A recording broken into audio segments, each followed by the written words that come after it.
Media sosial diramaikan dengan rekaman drone peledak Rusia yang terbang dan menghancurkan infanteri Ukraina di dalam parit. Gerombolan pasukan infanteri Ukraina sembunyi di dalam parit setelah mendeteksi kedatangan drone. Rekamannya beredar di Telegram pada Minggu, 30 April 2023. Dalam keterangan unggahan disebutkan inilah detik-detik penghancuran infanteri Ukraina oleh drone FPV atau peledak. Drone terbang ke sekelompok tentara Ukraina yang mencoba bersembunyi di ruang istirahat. Hasilnya sejumlah pasukan dikabarkan tewas, namun tidak dirincikan total pasti pasukan yang dieliminir.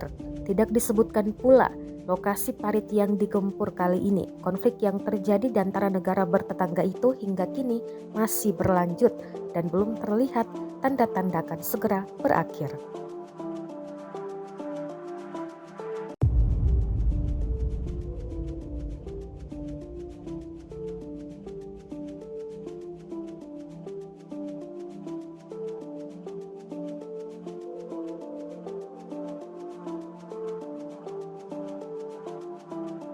Rusia melaporkan 413 pesawat Ukraina, 230 helikopter, 3.905 kendaraan udara tak berawak, 421 sistem rudal anti pesawat dieliminir sejak awal operasi khusus.